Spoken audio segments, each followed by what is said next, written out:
నమస్కారం, స్వాగతం. ముందుగా హెడ్లైన్స్.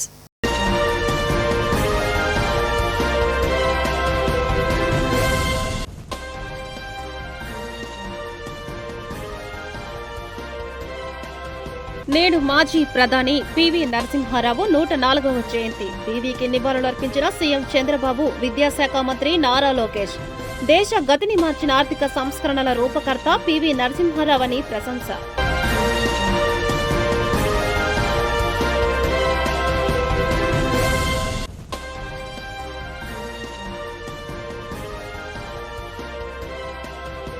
హైదరాబాద్లోని మహాన్యూస్ కార్యాలయంపై దాడి ఘటన. స్పందించిన ఏపీ ఉప ముఖ్యమంత్రి పవన్ కళ్యాణ్, మీడియాపై దాడులు చేయడం సరికాదని హితవు.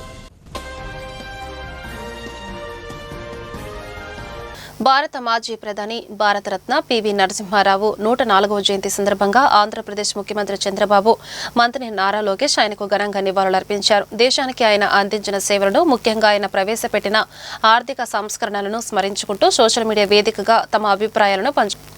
హైదరాబాద్లో మహాన్యూస్ ఛానల్ ప్రధాన కార్యాలయంపై జరిగిన దాడిని AP deputy CM Pawan Kalyan తీవ్రంగా ఖండించారు. మీడియా సంస్థపై భౌతిక దాడులకు పాల్పడడం అత్యంత గణనీయమైన చర్య అని ఆయన అభిప్రాయపడ్డారు.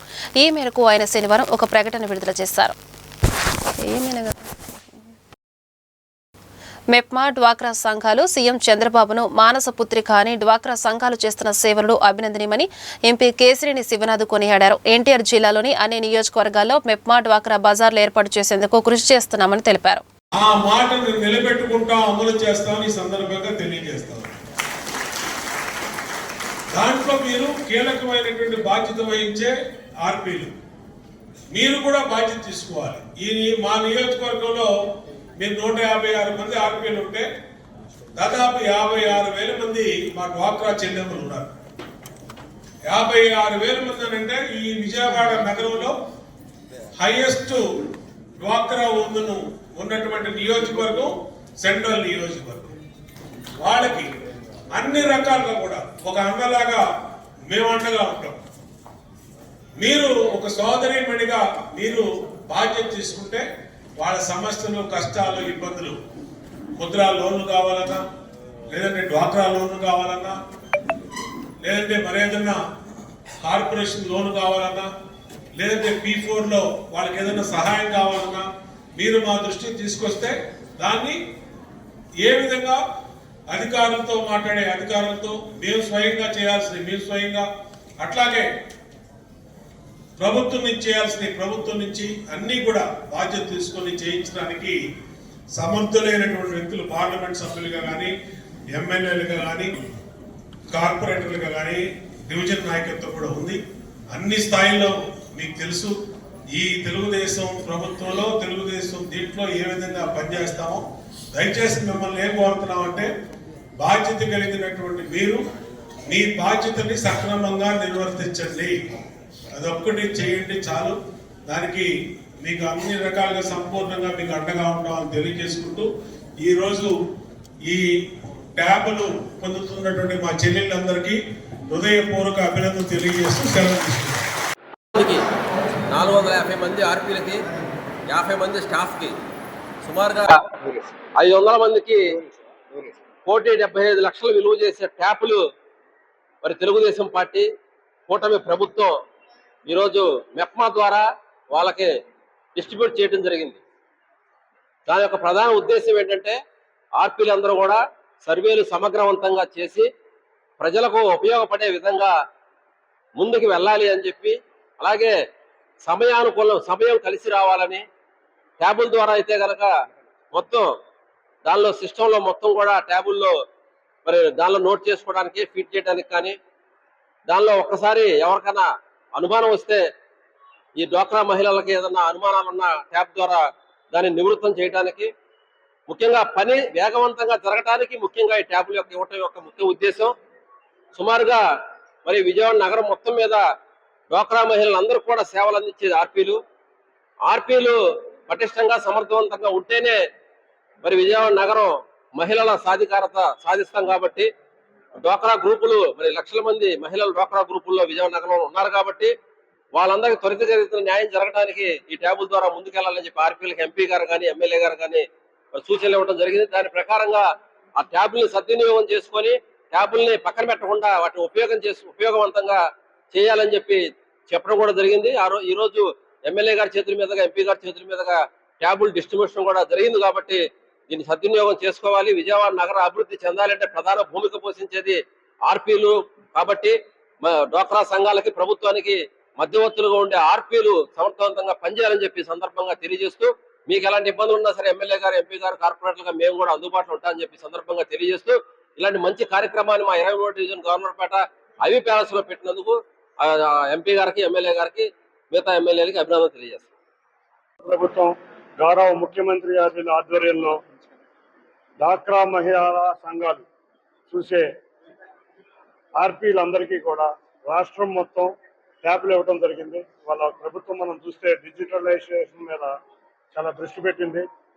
నిజంగా మొన్న కూడా చూసాం, వాట్సాప్ గవర్నర్స్ ద్వారా దాదాపు 550 సేవలు వాట్సాప్ ద్వారా మనం అందుకోబోతున్నాం. అదేవిధంగా రాష్ట్ర ప్రభుత్వానికి డ్వాక్రా మహిళలకి మధ్యలో అనుసంధానం చేసే ఆర్పీలందరికీ కూడా ట్యాబ్ ద్వారా రాష్ట్ర ప్రభుత్వం చేసే అభివృద్ధి కార్యక్రమాలు, అంతేకాకుండా సంక్షేమ కార్యక్రమాలు, డ్వాక్రా మహిళలకి కొత్త పద్ధతుల్లో మార్కెటింగ్ విధానంలో సూచించడంలో, ఈ కామర్స్ కి, అంతేకాకుండా వాళ్ళ లోన్లు కానీ వాళ్ళ యొక్క అవసరాలన్నింటినీ కూడా ట్యాబ్ లో నింపి వారిద్దరికి, ప్రభుత్వానికి డ్వాక్రా మహిళలకి ఒక అనుసంధానం క్రియేట్ చేయడానికి డిజిటలైజేషన్ ప్లాట్ఫామ్ ద్వారా ఇవాళ ట్యాబ్లు ఇవ్వడం జరిగింది.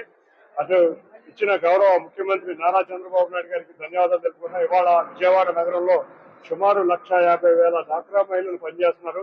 వాళ్ళందరూ నూతన పద్ధతుల్లో మార్కెటింగ్ ఉండే విధంగా కొత్త ప్రోడక్ట్ను తయారు చేసి చక్కటి మార్కెటింగ్ ఈ కామర్స్ లో ఉండే విధంగా నేను కానీ, గౌరవ శాసనసభ్యులు బోండా ఉమా గారు కానీ గత నెల రోజుల నుంచి కలెక్టర్ గారిని కలిసాం, మంత్రివర్యులను కలిసాం. నిరంతరం ఇక్కడ ఉన్న పిఓ గారిని అందరినీ ఆలోచించి వాళ్ళకి అవసరాలకి సరిపడా సెంటర్లు ఉన్న మార్కెటింగ్ సెంటర్లు కూడా ఓపెన్ చేసే విధంగా ఇవాళ విజయవాడ నగరంలో డ్వాక్రా మహిళలు రాష్ట్రం మొత్తానికి దారి చూపించే విధంగా మేమిద్దరం కలిసి చేస్తున్నాం. తప్పకుండా దీన్ని అవకాశం ఇచ్చిన పెద్దలందరికీ పేరు పేరున ధన్యవాదాలు. అధికారంలోకి వచ్చే వరకు ఒక మాట, అధికారంలోకి వచ్చిన తర్వాత మరో మాట చెప్పడం తెలుగుదేశం ప్రభుత్వానికి సరికాదని సిపిఎం రాష్ట్ర నాయకులు, నగరపాలక సంస్థ స్టాండింగ్ కమిటీ మాజీ చైర్మన్ సిహెచ్ బాబురావు తూర్పరబట్టారు. మున్సిపల్ ఇంజనీరింగ్ కార్మికులు జీతాలు పెంచని డిమాండ్ చేస్తూ గడిచిన 4 రోజులుగా సమ్మెకు దిగి ఆందోళన చేస్తున్న ప్రభుత్వానికి పట్టకపోవడం సరికాదన్నారు. తక్షణమే ఇంజనీరింగ్ కార్మికుల సమస్యలు పరిష్కరించకపోతే ఆందోళన మరింత తీవ్రతరం అవుతుందని హెచ్చరించారు. మున్సిపల్ కార్మికుల సమ్మె ఈ రోజు 4వ రోజుకి చేరింది. నిరవధికంగా సాగుతూ ఉన్నటువంటి ఈ సమ్మె న్యాయసమ్మతమైనటువంటి సమ్మె. తమ న్యాయసమ్మతమైనటువంటి కోరికల పరిష్కారం కోసం జరుగుతూ ఉన్నటువంటి సమ్మెని సానుకూలమైనటువంటి పద్ధతుల్లో పరిష్కారం చేయండి అని చెప్పనని ప్రభుత్వానికి విజ్ఞప్తి చేస్తూ జరుగుతూ ఉన్నటువంటి సమ్మె ఇది. డిమాండ్ చేస్తూ జరుగుతూ ఉన్నటువంటి సమ్మె. పార్క్ సెక్షన్ కానీ, వెహికల్ డిపో కానీ, వెహికల్ డిపోలో ఉన్నటువంటి మెకానిక్లు, హెల్పర్లు కానీ, వాటర్ సప్లై కార్మికులు కానీ, టౌన్ ప్లానింగ్ లో ఉన్నటువంటి చైర్మన్లు కానీ, హెడ్ వాటర్ వర్క్స్ లో పనిచేస్తూ ఉన్నటువంటి కార్మికులు కానీ, వర్కర్స్ కానీ, ఉద్యోగులు కానీ, వీళ్ళందరూ కలిసి ఉమ్మడిగా చేస్తూ ఉన్నటువంటి సమ్మె ఇది. ఇంజనీరింగ్ కార్మికులుగా వీళ్ళ సమస్యల పరిష్కారం కాకపోయినట్లయితే రాబోయే 4వ తారీఖు నుంచి జూలై 4వ తేదీ నుండి మొత్తం పారిశుద్ధ్య కార్మికులు, వెహికల్ డిపోలో ఉన్నటువంటి డ్రైవర్లు, క్లీనర్లు, వీళ్ళందరికీ మద్దతుగా డ్రైనేజీలో ఉన్నటువంటి కార్మికులు వీళ్ళందరూ కూడా ఈ సమ్మెలో పాల్గొనబోతా ఉన్నారు. సమ్మెకు ప్రత్యక్షంగా నాయకత్వం వహించాల్సినటువంటి దీంట్లో వాళ్ళు కూడా రాబోతా ఉన్నారు, పారిశుద్ధ్య కార్మికులతో సహా. అందుకని ఇప్పటికైనా ప్రభుత్వం స్పందించాల్సినటువంటి అవసరం ఉంది. పార్క్ సెక్షన్ లో పనిచేసేటువంటి వాళ్ళే సమస్య. అయ్యప్పని చెప్పనేటువంటి 6 సంవత్సరాలుగా మూలబడి, మంచంలో పడి, వెదము కిరిగిపోయి కుటుంబానికి కాకుండా ఉన్నటువంటి పరిస్థితుల్లో ఉంటే ఈ రోజు కూడా ప్రభుత్వం వైపు నుండి ఒక్క సహాయం గాని, ఇది గత తెలుగుదేశం ప్రభుత్వంలో జరిగిన ఘటన. ఆ తర్వాత వైసీపీ వచ్చింది, ఇప్పుడు మళ్ళీ టీడీపీ వచ్చింది. అయినా సరే సమస్య మాత్రం పరిష్కారం కాల. అలాగే రాము అనేటువంటి కార్మికుడు నిన్నగాక మొన్న అంతా కలిపితే 4 రోజులు కాల చెట్టు మీద నుంచి పడిపోయి బేర్దాలు దిగిపోయినాయి. ఆ కార్మికుడి యొక్క ఆలన పాలన చూసేటువంటి పరిస్థితి లేదు. హాస్పిటల్లో పడి ఏడుస్తూ ఉన్నటువంటి పరిస్థితి ఆ కుటుంబం ఉన్న అతను. ఇది ఈ రోజు ఇంజనీరింగ్ కార్మికుల్లో పనిచేస్తూ ఉన్నటువంటి వాళ్ళు. వాటర్ సప్లైలో పనిచేసేటువంటి కార్మికులు దాదాపుగా 8 అడుగులు 6 అడుగులు గోతులు తీసి ఆ గోతుల్లో మట్టి పెళ్ళలు పడి కప్పబడిపోయి చనిపోయినటువంటి వాళ్ళు, ఊపిరాడక శ్వాస అందక చనిపోయినటువంటి వాళ్ళు ఉన్నారు. వీళ్ళందరినీ ఎవరు కూడా 8 సంవత్సరాలుగా జీతాలు పెరగకుండా ఈ ప్రభుత్వం, గతంలో ఉన్నటువంటి ఈ ప్రభుత్వం కానీ గత ప్రభుత్వం కానీ జీతాలు పెంచకుండా తాత్సారం చేస్తూ ఉన్నటువంటి నేపథ్యంలో తప్పనిసరి పరిస్థితుల్లో విధి లేక ఈ రోజు సమ్మెకి రావాల్సినటువంటి పరిస్థితి వచ్చింది. ఆ సమ్మెలో పాల్గొనాల్సినటువంటి పరిస్థితి వచ్చింది. సమ్మె చేయాల్సినటువంటి అగత్యం ఏర్పడింది. అందుకని ఎప్పటికైనా సరే ప్రభుత్వం స్పందించాల్సినటువంటి అవసరం ఉంది. తక్షణం వీళ్ళ సమస్యల పరిష్కారానికి పూనుకోవాల్సినటువంటి అవసరం ఉంది. ఇదే రకంగా వదిలేసేటువంటి పరిస్థితి. జాతీయ స్థాయి తెలుగు షార్ట్ ఫిల్మ్ పోటీలు ఈ సంవత్సరం సెప్టెంబర్ 21వ తేదీన ఎంబీవీకే భవన్లో నిర్వహిస్తున్నట్లు అసోసియేషన్ అధ్యక్షుడు బీకేఎన్ఎస్ ప్రసాద్ వెల్లడించారు. ఈ సంవత్సరం ప్రైవేటు పాటల వీడియోలు పోటీలు, రీల్స్ పోటీలు కూడా జరుగుతాయని, పోటీలో పాల్గొన్న వారికి ఆకర్షణీయమైన నగదు బహుమతులు ఉంటాయని చెప్పారు. ఇక్కడికి ఇచ్చేసిన పాత్రికేయ మిత్రులకు, మా Telugu short film association office bearers కి, అలాగే తెలుగు షార్ట్ ఫిల్మ్ అసోసియేషన్ సభ్యులకు నా నమస్కారాలు తెలియజేసుకుంటున్నాను. తెలుగు షార్ట్ ఫిల్మ్ అసోసియేషన్ అనేది 2017లో స్టార్ట్ చేశాము. నిరంతరంగా ఈవెన్ కరోనా టైంలో కూడా మేము షార్ట్ ఫిల్మ్ కాంపిటీషన్స్ కండక్ట్ చేశాము. 2024 వరకు జరిగింది. ఈ సంవత్సరం సెప్టెంబర్ 21వ తారీఖున జరిపించడానికి నిర్ణయించుకున్నాము. అది మాకినేని బసవపున్నయ్య విజ్ఞాన కేంద్రాల ఏసీ హాల్లో నుండి ఉంటుంది. ఉదయం 10 గంటల నుంచి రాత్రి 8:30, 9 వరకు జరుగుతాయి. అది కూడా ఇండస్ట్రీలో ఉన్న పెద్దలు ఎవరైతే ఉంటారో, డైరెక్టర్లు ఉన్నాయి, రైటర్లు, వాళ్ళని తీసుకొచ్చి వాళ్ళ సమక్షంలో ఈ ప్రైజ్ డిస్ట్రిబ్యూషన్ లో జరపడం జరుగుతుంది. షార్ట్ ఫిల్మ్ అంటే చిన్న సినిమా పెద్ద సందేశం. అట్లాగే మేము ఈ షార్ట్ ఫిల్మ్లో పోటీలు, షార్ట్ ఫిల్మ్ ఈ సంవత్సరం వచ్చేసి షార్ట్ ఫిల్మ్లు ఇది గురిజాడ అప్పారావు గారి యొక్క జయంతి సందర్భంగా ఈ సంవత్సరం జరుపుతున్నాము సెప్టెంబర్ 21వ తారీఖున. ఇందులో షార్ట్ ఫిల్మ్స్ వచ్చే షార్ట్ ఫిల్మ్ పోటీలు, రీల్స్ పోటీలు, అలాగే ప్రైవేట్ పాటల పోటీలు జరుగుతాయి. షార్ట్ ఫిల్మ్ పోటీ యొక్క నిడువ వచ్చేసి 2 నిమిషాల నుంచి 10 నిమిషాల వరకు, అలాగే ప్రైవేట్ పాటలు వచ్చేసి 5 నిమిషాలు బిలో ఉండాలి. అలాగే రీల్ వచ్చేసేసి 1 minute 30 seconds, 1 minute 30 seconds అంటే 1 సెకండ్ నుంచి కూడా స్టార్ట్ చేయొచ్చు. 1:30కి అయిపోవాలి. రీల్ నిడివి ఎలా ఉంటుంది. అలాగే మేము ప్రతి విభాగానికి ఎంట్రీ ఫీజు పెట్టామండి. మినిమం ఎంట్రీ ఫీజు షార్ట్ ఫిల్మ్కి వచ్చేసి 500 రూపాయలు, ప్రైవేట్ పాటలు కూడా 500 రూపాయలు, అలాగే రీల్కి వచ్చేసి 200 రూపీస్ పెట్టడం జరిగింది. అట్లాగే ఎవ్రీ పార్టిసిపెంట్ అంటే ఎంట్రీ ఫీజు ఎవరైతే కట్టారో, ఎంట్రీ మాకు ఎవరైతే పంపారో ప్రతి ఒక్కరికి మేము షీల్డ్, సర్టిఫికెట్ ఇస్తాము. అట్లాగే ప్రతి విభాగంలో ఫస్ట్, సెకండ్, థర్డ్ ప్రైజులు ఉంటాయి. షార్ట్ ఫిల్మ్కి వచ్చేసి 10,000 రూపాయలు, 7,000 రూపాయలు, 5,000 రూపాయల బహుమతులు.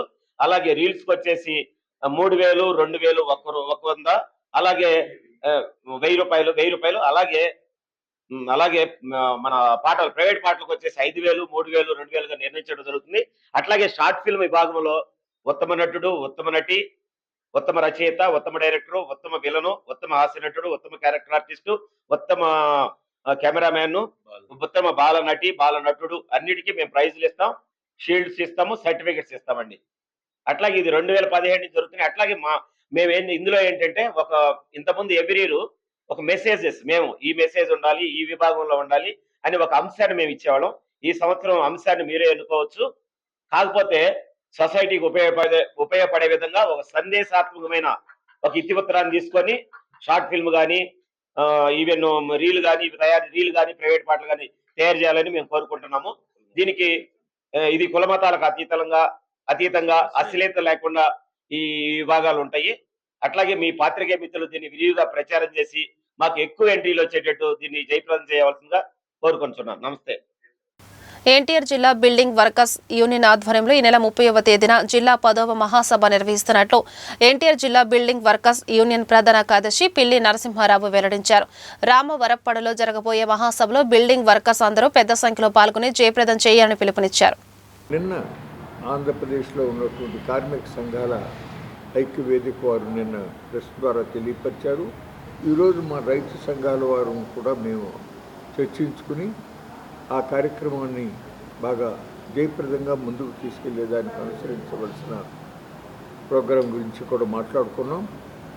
అందులో భాగంగా 3వ తారీఖు లోపల అన్ని జిల్లాల్లోనూ కూడా రైతు సంఘాలు, కార్మిక సంఘాలు ఇతర ప్రజా సంఘాలతో కలిసి చర్చించుకుని అక్కడ 5వ తారీఖు నుంచి ఇంకా ప్రజా మొబిలైజేషన్కి బైక్ ర్యాలీలు కానీ సైకిల్ ర్యాలీలు కానీ వారికి ఏది ఉపయోగంగా ఉంటుందనుకుంటే ఆ రకంగా చేసుకోమని పిలుపు ఇస్తూ అదే సమయంలో ఉత్తరాంధ్రలో 2వ తారీఖున అనకాపల్లిలో ఆ 3 జిల్లాలకు సంబంధించినటువంటి ముఖ్య నాయకులు, రైతు సంఘాల వారు, కార్మిక సంఘాల వారు కలిసి ఆ ప్రాంతంలో ఆ కార్యక్రమం జయప్రదంగా తీసుకెళ్ళటానికి కావాల్సినటువంటి చర్చలు.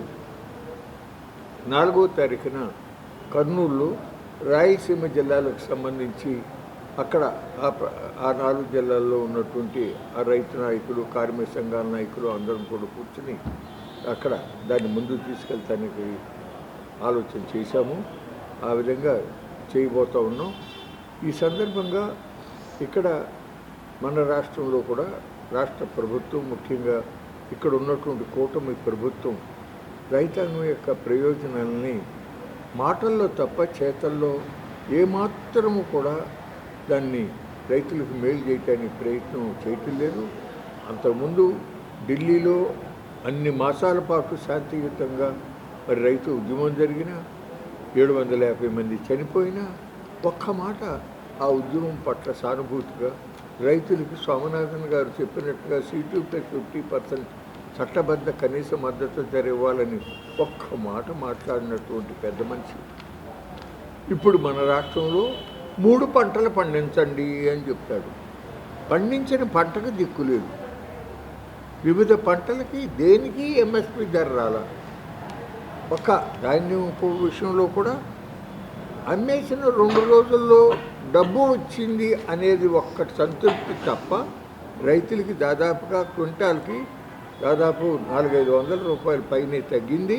అట్లా అనేక పంటలు కూడా జరిగింది. చివరి గత 5 ఏళ్లలో విధ్వంసానికి గురైన రాష్ట్రాన్ని గాడిలో పెడుతూ ప్రధాని నరేంద్ర మోడీ సహకారంతో ముఖ్యమంత్రి చంద్రబాబు, డిప్యూటీ సీఎం పవన్ కళ్యాణ్ రాష్ట్రంలో సమగ్రంగా అభివృద్ధి సంక్షేమాన్ని 2 కళ్లుగా ముందుకు వెళ్తున్నారని ఎమ్మెల్యే గద్దె రామ్మోహన్ అన్నారు. ఎన్నికలకు ముందు అధ్వానంగా ఉన్న రహదారులను కూటమి ప్రభుత్వం వచ్చిన తర్వాత రహదారులని బాగు చేయించారని చెప్పారు. జగన్మోహన్ రెడ్డి ఇచ్చిన సంక్షేమ పథకాల కంటే మెరుగ్గా పథకాలు అందిస్తున్నారని అన్నారు. ఓవర్.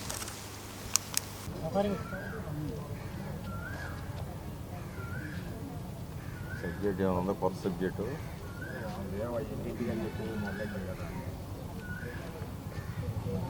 సంవత్సర కాలం పూర్తవుతున్న సందర్భంలో ఈ సంవత్సరంలో చిందరవందరైన ఆంధ్ర రాష్ట్రాన్ని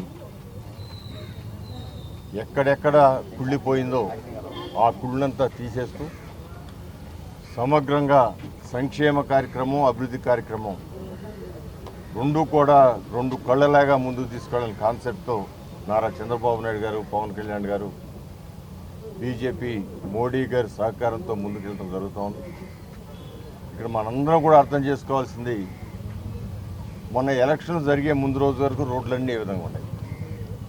ఇంకా పట్టణంలో రోడ్ల కంటే కూడా మరీ హీనంగా రూరల్ రోడ్లు. మన పక్కన విజయవాడ నగరానికి ఆనుకున్న కానూరు ప్రధానమైన రహదారి కనీసం కారు మీద కాదు, సైకిల్ మీద నడిచి కూడా వెళ్ళలేని పరిస్థితి. రాష్ట్రంలో మొత్తం కూడా ఒక నెల కాలం అధికారం నెల కాలంలో గుంటలన్నీ పూడ్చారంటే అది ఎట్టా ఆయనకి సాధ్యమైంది, ఈయనకి ఎందుకు కాలం? ఇవాళ ఆయన ఇచ్చిన సంక్షేమ కార్యక్రమాల కంటే మెరుగ్గా ఒక పిల్లడికి ఇచ్చేది, ఇంట్లో 4 పిల్లలు ఉన్న ఈ ప్రాంతంలో మీరు చూడండి, కలిసి 4-3 ఉన్న పిల్లలు అనేక మంది ఉన్నారు. వాళ్ళందరికీ కూడా ఇచ్చారంటే ఇటు అభివృద్ధి అటు సంక్షేమం ఏ విధంగా చేస్తూ ఉన్నారు. ఇవాళ నువ్వు 5 సంవత్సరాల పాటు మొట్టమొదటి 2 సంవత్సరాలు ఒక్క పైసా కూడా పెంచకుండా 2 సంవత్సరాల తర్వాత 250 పెంచుకుంటూ 4 సంవత్సరాల్లో 1000 పెంచడానికి నువ్వు 5 సంవత్సరాలు తీసుకున్నారు. మరి ఇక్కడ అదే 1000 పెంచడానికి ఆయన అధికారంలోకి వచ్చిన మర్నాడే 1000 రూపాయలు పెంచడం జరిగింది. ఇవాళ పెన్షన్ 250 రూపాయలు పెంచడానికి నువ్వు 2 సంవత్సరాలు తీసుకోండి, ఇంకేదైనా 1 మిగిలితే ఇంకా చేయలే అని చెప్తా ఉన్నారంటే అంటే ఇనే ప్రజల్ని వాళ్ళకి ఎట్టాగు పెద్ద ఇంగిత జ్ఞానం తక్కువ. ఇనే ప్రజల్ని ఒకసారి గమనించుకోమని కోరుతాం. ఏ విధమైన పరిస్థితి ఉంది? ఇసుకని బంగారం కంటే మిన్నగా అమ్ముకునేటట్టు చేసి వాళ్ళు బ్లాక్ మార్కెట్కి తీసుకెళ్లారు. అదే ఇసుకను ఉచితంగా ఇస్తాం. అదే ఇసుకని మన నియోజకవర్గం తూర్పు నియోజకవర్గం అయితే తెలుగుదేశం పార్టీ జనసేన కూటమి ఆధ్వర్యంలో రేషన్ కార్డు కలిగిన పేదవాళ్ళు ఏదైనా చిన్న చిన్న నిర్మాణాలు చేసుకుంటే వాళ్ళకు ఒక్క పైసా ఖర్చు లేదు. ట్రాన్స్పోర్ట్ ఖర్చు లేదు, అక్కడ ఎత్తుడు దింపుడు ఖర్చు లేదు. ట్రాన్స్పోర్ట్ ఒక్క పైసా ఖర్చు లేకుండా ఇంటి ముందు ఇసుక దించే కార్యక్రమం మేము చేపట్టుంది. వార్తలు ముగించే ముందు హెడ్లైన్స్ మరొకసారి.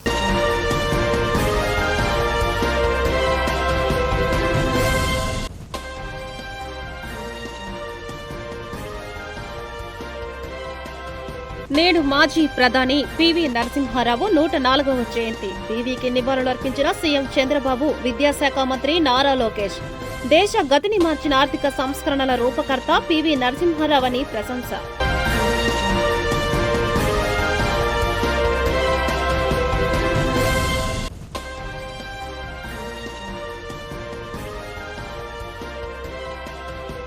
హైదరాబాద్లోని మహాన్యూస్ కార్యాలయంపై దాడి ఘటన. స్పందించిన ఏపీ ఉప ముఖ్యమంత్రి పవన్ కళ్యాణ్.